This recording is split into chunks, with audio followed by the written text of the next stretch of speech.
actually. I feel like I competed as best I could with the circumstances, and yeah, I had kind of a tough training block after the 10K and was really struggling to recover from that, and so I think I knew I wanted to come into this race and just like, all right, no matter what happens, who cares what the time is, like, let's just go get back on the track. And I think I ran 15:08 maybe? Yeah. So I'm happy with that, to be honest, like, given that I led a lot of it, and I know I have another really good 5K in me like I did at the beginning of the season, so I think it's just staying patient and yeah. It's neat for you to come back to Portland and be in this event again because you've done it so many times. I know, it's awesome. I feel like this track specifically has like special juju for me. I ran at this race when I was in high school, and I think this was my first race like mixing up with the pros and as a senior in high school, and that was super special, and I ran a big PR, I remember. So I don't know, I just love this venue. I obviously love Portland, and I have so many people who came to watch me tonight, so I just feel very grateful. Like, it's just a great homecoming, and yeah, I can't be too upset with this. How's life in Provo with Coach Taylor and that it's situation? Good. Yeah, I live in Salt Lake and then commute down. Lake, okay. It's okay. It's basically the same. But I live in Salt Lake. Me and my teammate Simone, we commute down. And yeah, it's been really good. I think the bar was set very high in indoor season. You know, I came out right out of the gates and ran huge 5K PRs, big 3K PR, and so not that messed up my perspective, but I think once you get to a certain point, it's hard to keep knocking off this much time, and so I really feel like I'm cherishing that winter now, like realizing how much I improved, and I do still think there's more there, and I think a lot of it is just changing up the group situation, adjusting to altitude, living there full time, a lot of new training stimulus, so I feel like, yeah, like I said, can't be too upset, but you know, as the perfectionists that we are, you always are like, oh, I should have done this different, and you know, that's just places where you learn and you move on, and I'll get another crack at it. What do you feel like is going right in just your training this year, or even just your mindset overall?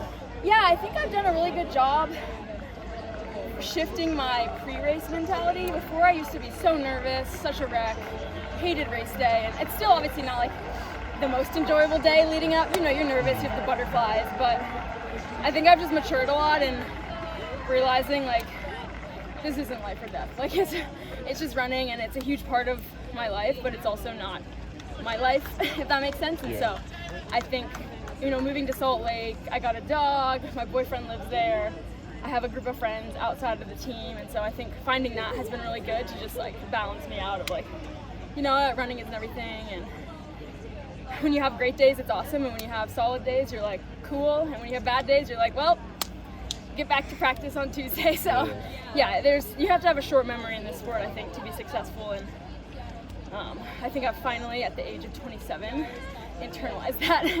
So it seems like this year in the women's 5K in the United States, there's opportunity there. Like it's not like you can just automatically pencil 3 people in there. It seems like there's a chance for you to mix that up and for sure. Go for it. Yeah, I think one thing that I've always felt like is my strong suit, and that I try to keep being my strong suit, is that I really feel like I'm a good competitor, and I show up on the day and compete in the race I'm in.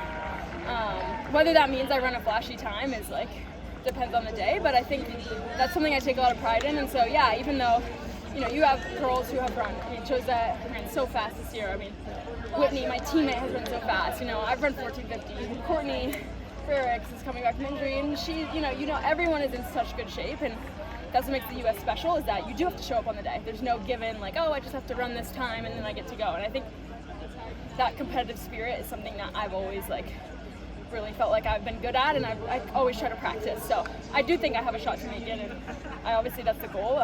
So still got some work to do, obviously, but I think I'm trending in a good direction.